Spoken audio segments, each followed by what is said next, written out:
quelle carte on nous propose aujourd'hui de la Terre plane?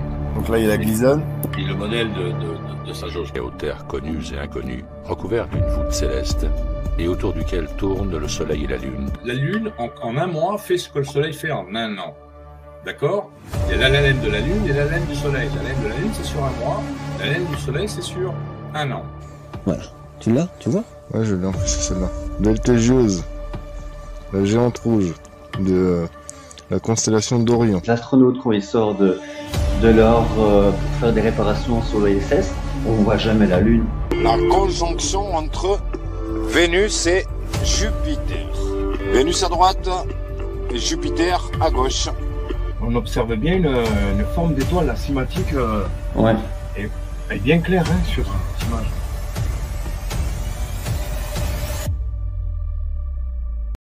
Fleur dans le mur fissuré, je t'arrache des crevasses.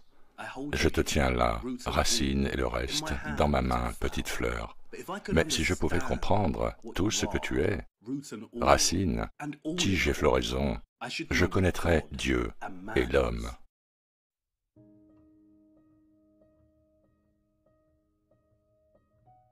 Il y a un grand labyrinthe devant nous, plein de coins et de recoins. Nous sommes en quête de clés cachées, pouvant nous permettre de mieux comprendre l'architecture médiévale et pourquoi elle a débuté au Moyen Âge. Que signifie mieux comprendre? Bien, cela n'a-t-il pas commencé avec deux Français? Monsieur Fulcanelli nous a dit que les cathédrales possédaient autrefois un mystère, et Monsieur Victor Hugo nous a dit que l'architecture classique, qui est apparue durant la Renaissance dans les années 1400 et qui a régné jusqu'au début du XIXe siècle, avait un programme fixé sur le remplacement et la destruction de l'architecture médiévale du Moyen Âge. Ces deux Français suggèrent que l'architecture médiévale avait un secret que nos contrôleurs ne voulaient pas que nous connaissions.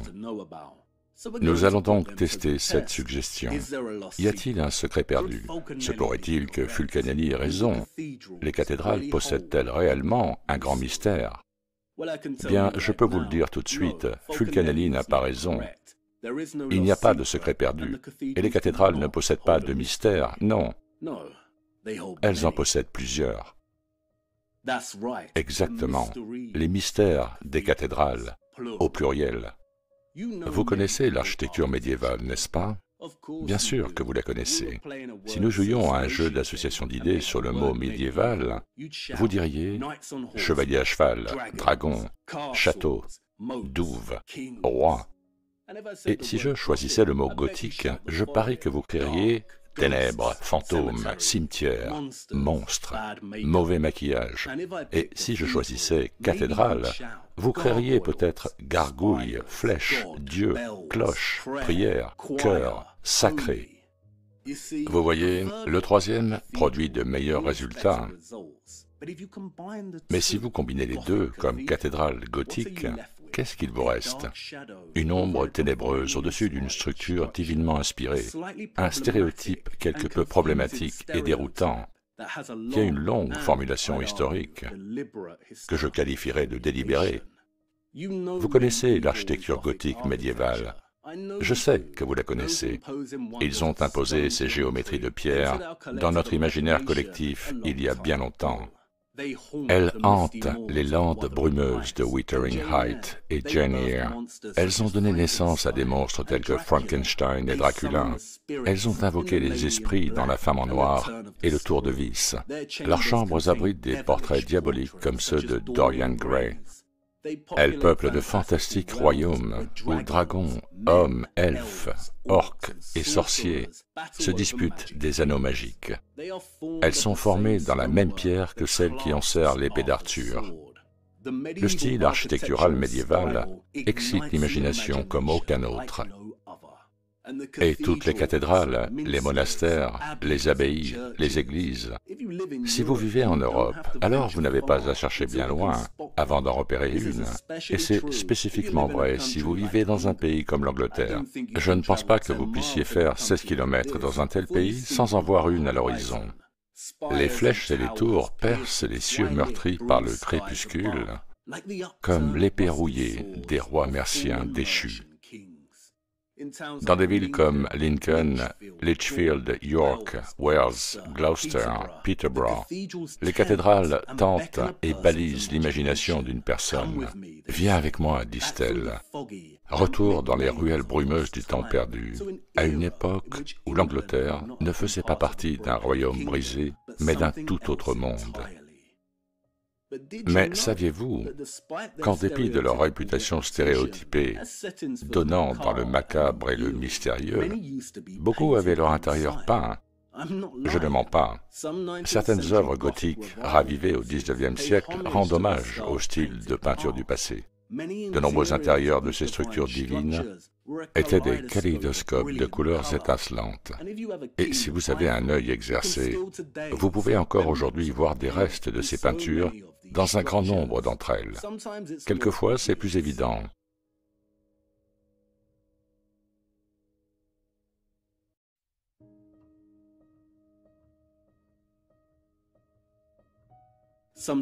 D'autres fois, plus subtil.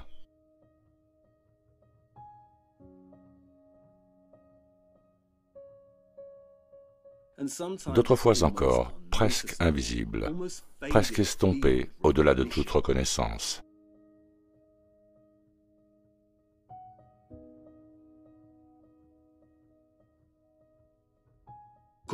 Des verts, des bleus, des jaunes, des rouges. Ils ne mettent pas l'accent sur ces peintures colorées dans leurs histoires de fantômes, n'est-ce pas? Et ce qui est encore plus frappant est ceci. Si vous commencez à visiter de nombreuses structures médiévales, vous remarquerez quelque chose. La pierre à l'extérieur, spécifiquement sur les façades externes ouest et nord, est très vieille, comme on s'y attend, n'est-ce pas?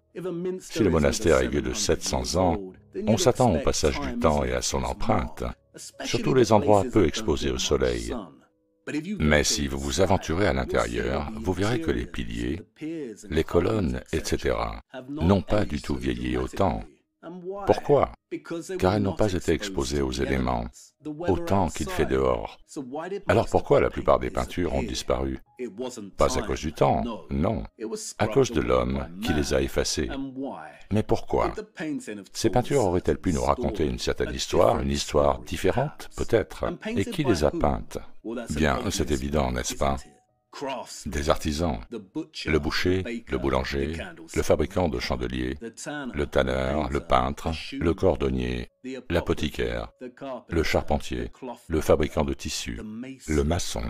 Ceci représente les guildes de la période médiévale. Le tailleur de pierre médiéval n'était pas n'importe qui avec un maillet et une cisaille.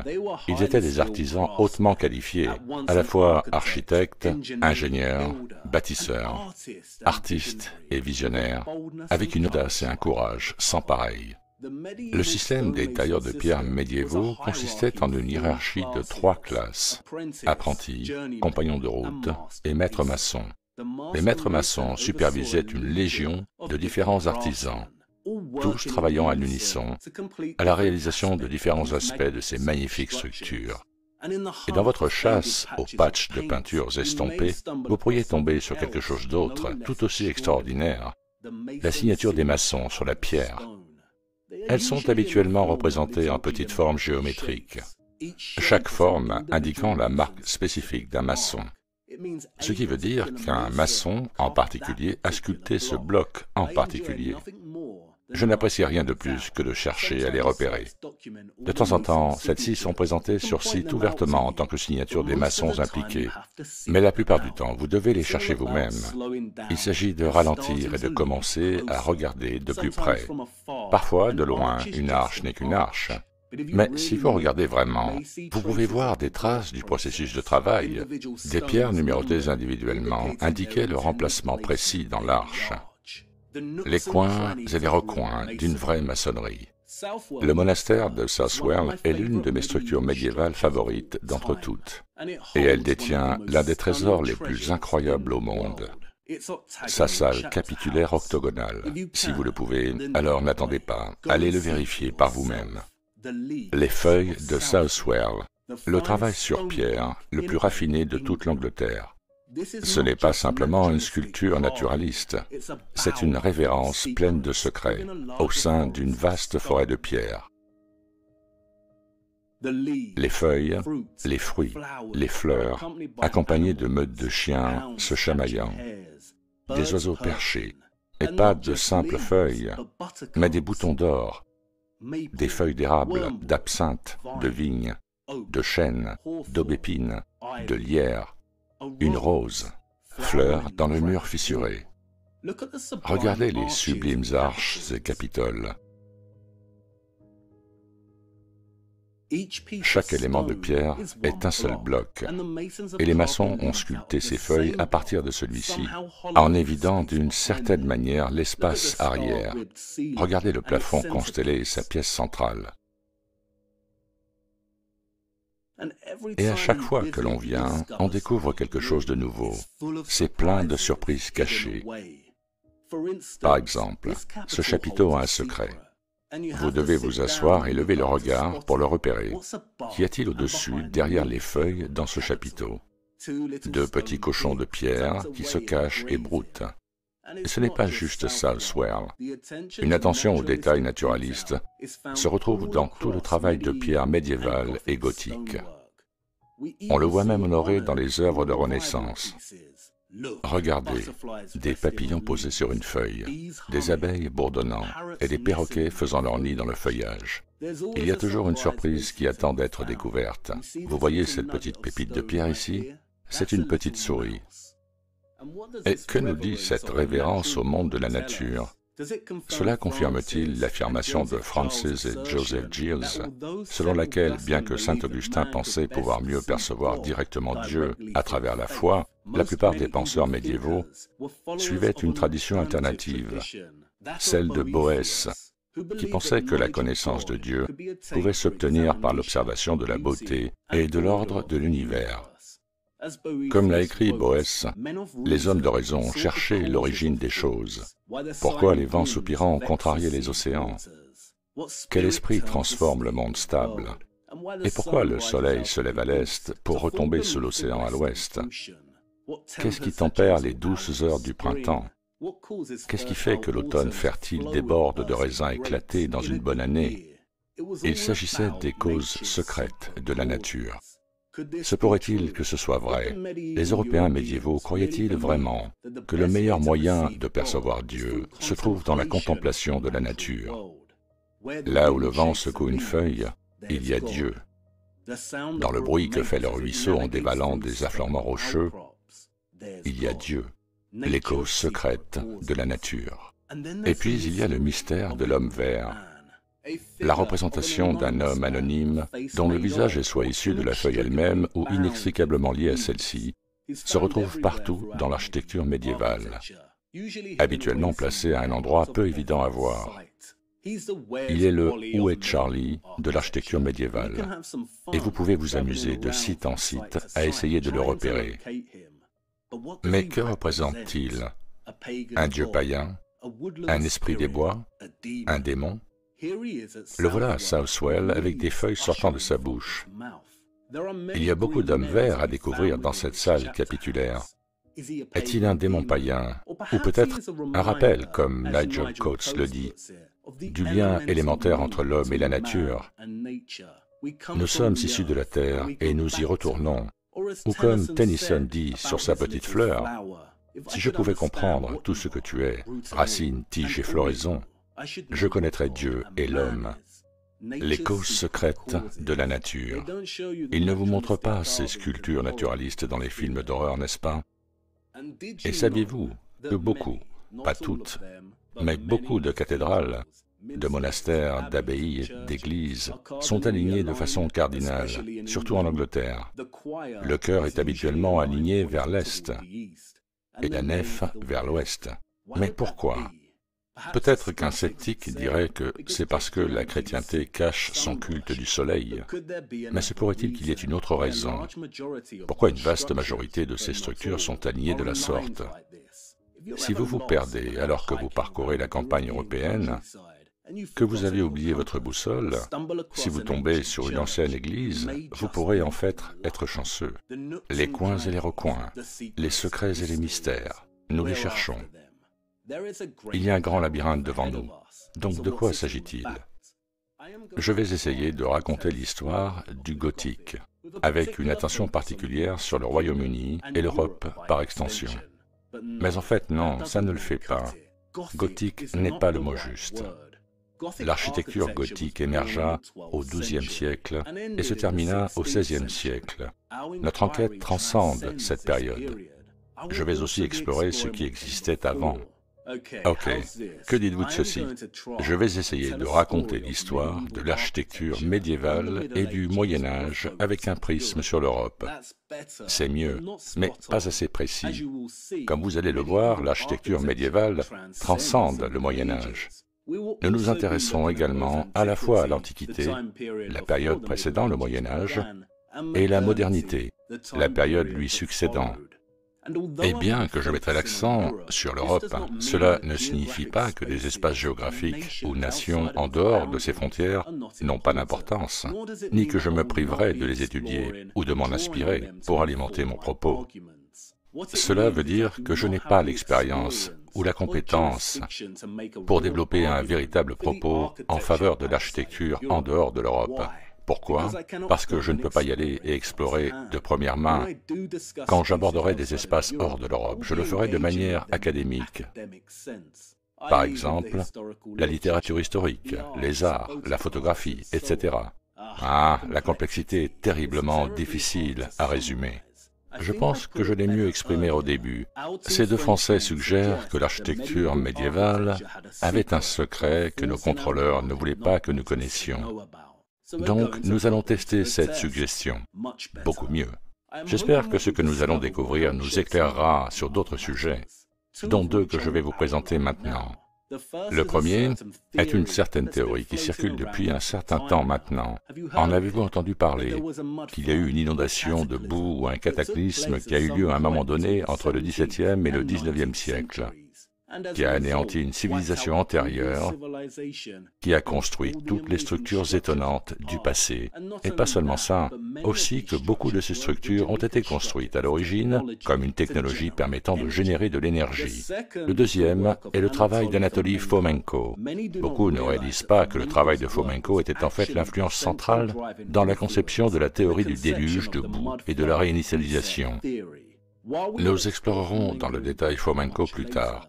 En résumé très basique, son travail consiste à dire qu'environ 1000 ans de notre chronologie sont fabriqués par le biais de copies fantômes ou de duplications d'autres événements historiques, et que l'Antiquité telle que nous la connaissons, les Romains, les Grecs, les Égyptiens, s'est déroulée au Moyen-Âge. Le travail de Fomenko est fascinant et vaut la peine d'être lu, même si vous n'êtes pas d'accord. Comme vous le verrez, je suis à la fois en accord et en désaccord avec lui sur de nombreux points. À travers tout cela, je proposerai une poignée d'arguments de mon côté, concernant le Moyen-Âge et l'architecture médiévale, sur des sujets d'envergure tels que la technologie, la fabrication historique, la théologie et la spiritualité, les politiques économiques et sociales. Et il est utile de souligner maintenant quelques questions centrales et primordiales que j'ai l'intention de poser et d'étudier. La naissance de l'architecture gothique au XIIe siècle prouve-t-elle que la véritable révolution industrielle en Europe s'est en fait produite au Moyen-Âge? Est-ce que la révolution industrielle, qui s'est déroulée en Angleterre entre 1760 et 1820, n'était en fait pas du tout une révolution industrielle, mais une extension appliquée d'une technologie préexistante, formulée dans l'objectif de déstabiliser l'Europe et d'établir la globalisation, et par extension, le globalisme. Y a-t-il eu une tentative d'entreprendre la globalisation durant le XIVe siècle qui échoua et qui résulta en une fin catastrophique du Moyen-Âge? Si c'est le cas, d'où vient l'échec? Bien, tout ça a l'air un peu sérieux et ennuyeux, n'est-ce pas? Mais vraiment, essentiellement, comme je l'ai dit plus tôt, nous sommes en quête de clés pour tester la suggestion de ces deux Français. Et qu'est-ce qu'une clé? Bien, une clé peut être à peu près chaque chose. Une clé peut être un morceau d'architecture, un livre, une peinture, un poème, une carte, un lieu géographique, un mot, un nom, une phrase, un symbole. Comme origine, l'Antiquité ou le Moyen-Âge, le 19e siècle, même notre époque actuelle, absolument tout. Si cela ouvre une porte, c'est une clé, mais cela ne signifie pas non plus que toutes les clés sont utiles. Certaines ouvrent des portes qui sont sans issue au bout d'un moment, et sans aucun doute, cela nous arrivera. Mais les clés sont le but. Et j'aimerais partager avec vous, maintenant, l'une de ces clés que nous explorerons plus en détail plus tard. Trouver des clés, c'est comme tomber amoureux ou s'endormir. On ne peut pas orchestrer le fait de tomber amoureux, on ne peut pas le forcer. Et on ne peut pas forcer le sommeil. Vous ne pouvez pas vous forcer au sommeil juste par la pensée. Si vous tentez de le faire, vous resterez éveillé toute la nuit, à tourner, à vous retourner. Mais si vous vous laissez aller, ça tend à se produire naturellement. Vous tombez, cela se produit de manière inattendue. C'est identique pour les clés. Vous ne pouvez trouver une clé si vous cherchez avec trop d'insistance, si vous allez ici et là avec une théorie ou une idée préconçue en tête. Les clés vous trouvent. Mais vous devez être suffisamment ouvert, ne serait-ce que pour réaliser ce qu'elles sont. C'était l'anniversaire de ma compagne, et je l'ai emmenée au Pays de Galles. Elle est chanceuse, n'est-ce pas? Très chanceuse, effectivement, car je n'avais aucune idée qu'une clé très spéciale nous attendait. Cette clé est d'un certain type, une clé croisée. Attendez, au lieu que je vous l'explique, suivez-moi simplement.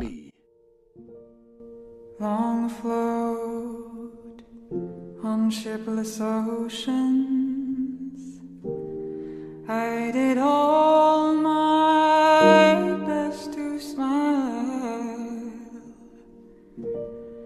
till your singing eyes and fingers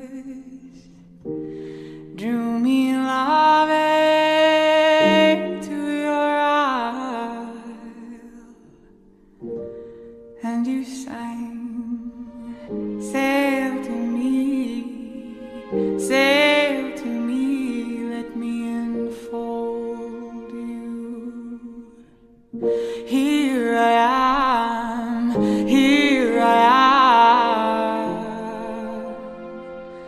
waiting to hold you.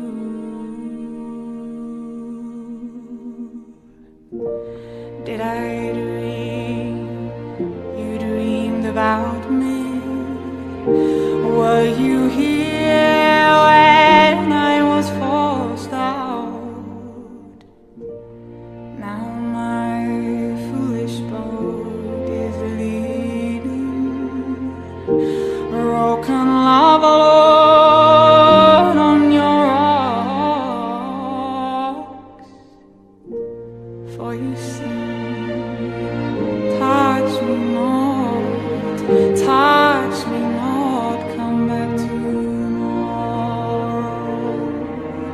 And oh my heart shies from the soul.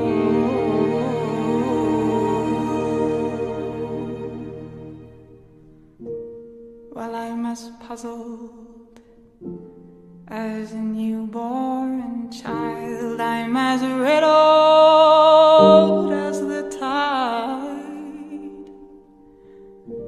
Should I stand amid the breakers, or should I lie with death my bride?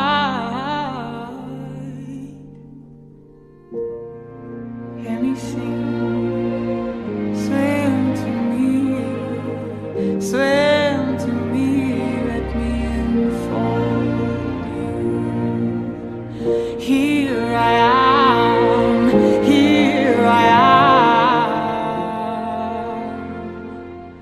waiting to hold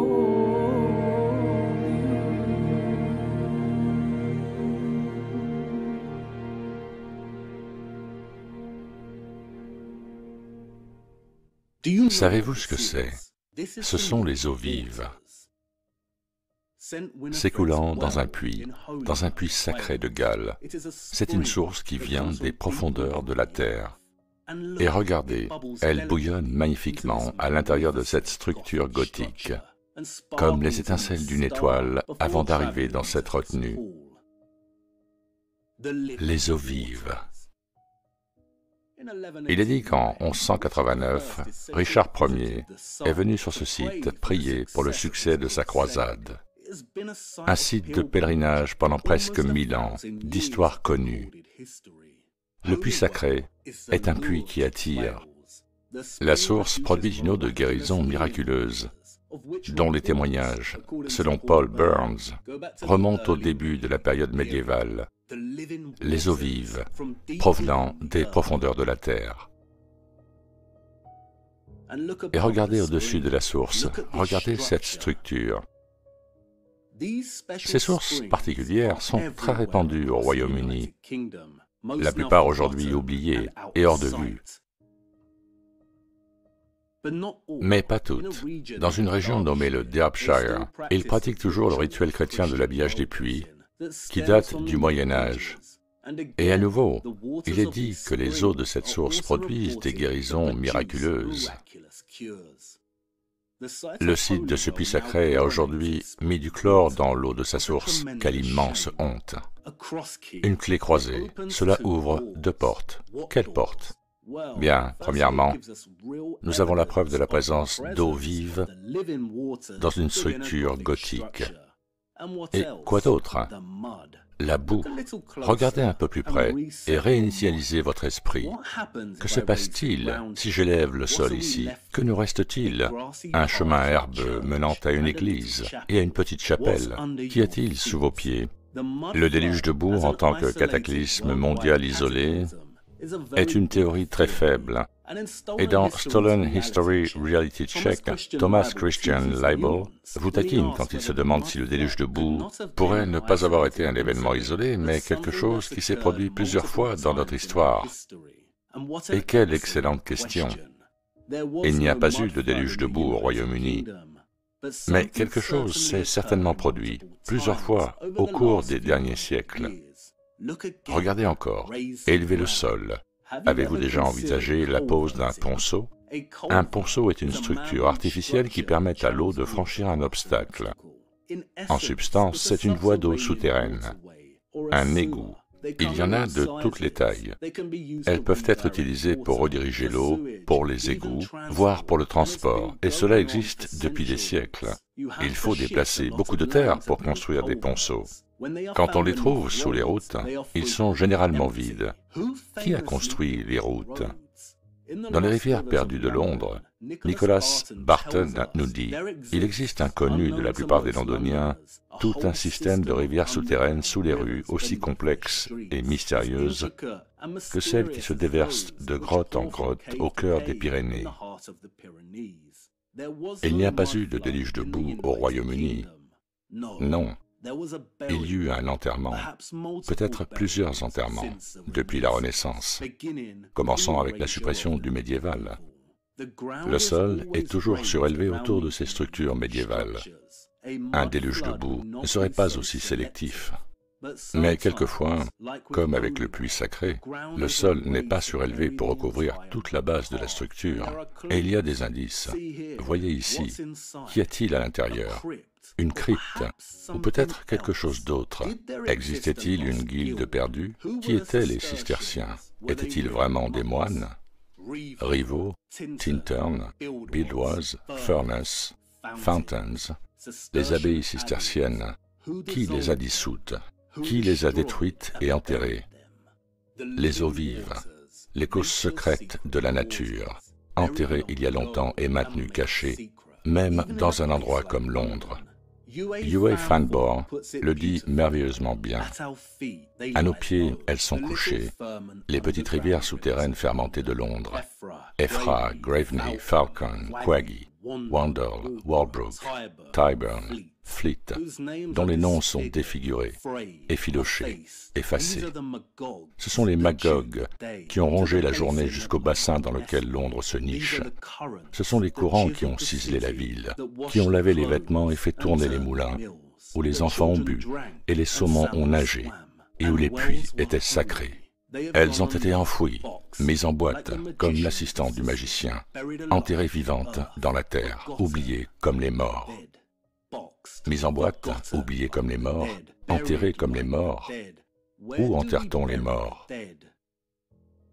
Tennyson a écrit son poème « Fleurs dans le mur fissuré » à Wagonis Wells, dans le East Hampshire, en Angleterre. Il y a une série d'étangs artificiels reliés par des ruisseaux. Les étangs ont été créés au XIXe siècle.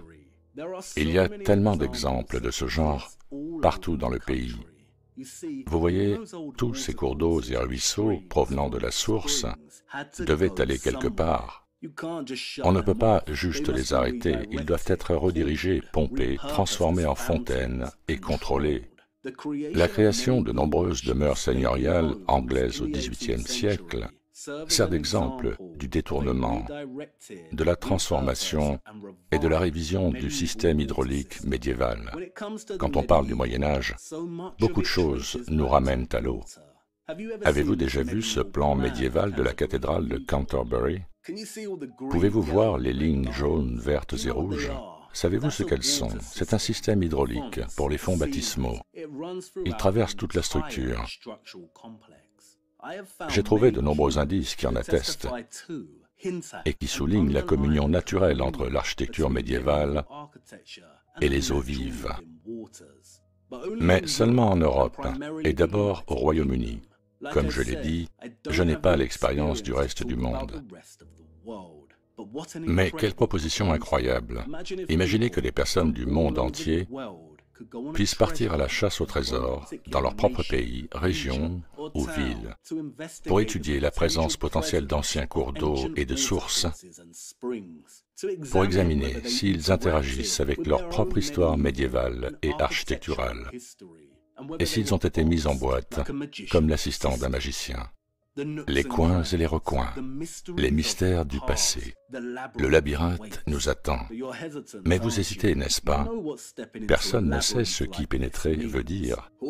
Georges Louis Borges l'a le mieux défini dans une histoire courte, Les deux rois et les deux labyrinthes, dans lequel le roi babylonien ordonna à ses sujets de lui construire un labyrinthe, si déroutant et si subtil que l'homme le plus prudent ne se risquerait pas à y pénétrer et que ceux qui le feraient s'y perdraient. Chaque pas que nous faisons dans ce labyrinthe est un chapitre, une enquête, un portrait, un puzzle, un paradoxe, un casse-tête. Nous essaierons de les découvrir pour les examiner, mais il n'y a pas de garantie. Nous allons jouer aux devinettes dans le noir, et je ne peux vous assurer que nous allons les résoudre. Quel est le but d'un labyrinthe? Que vous vous perdiez. Et cela vous questionne, n'est-ce pas? Pour quelle divine raison qui que ce soit voudrait-il pénétrer une structure aussi effrayante? Tout simplement pour se délecter de son propre désarroi. Il est temps de commencer. Oh, j'ai presque oublié, une question importante. Vous n'avez pas la phobie des minotaures, n'est-ce pas? Non? C'est une bonne nouvelle. Il n'y a que moi alors. Ok, assez de bavardage. Allons-y. Notre premier puzzle ne va pas se résoudre lui-même. Quelle carte on nous propose aujourd'hui de la Terre plane? Donc là, il y a la glisonne. Et le modèle de sa jauge aux terres connues et inconnues, recouvert d'une voûte céleste, et autour duquel tournent le Soleil et la Lune. La Lune, en un mois, fait ce que le Soleil fait en un an. D'accord? Il y a la laine de la Lune et la laine du Soleil. La laine de la Lune, c'est sur un mois. La laine du Soleil, c'est sur un an. Voilà. Tu l'as, tu vois? Ouais, je l'ai en plus, c'est celle-là. Beltégieuse, la géante rouge de la constellation d'Orion. Les astronautes, quand ils sortent de l'or pour faire des réparations sur l'ISS, on ne voit jamais la Lune. La conjonction entre Vénus et Jupiter. Vénus à droite et Jupiter à gauche. On observe bien une forme d'étoile, la cinématique Ouais. est bien claire hein, sur cette image.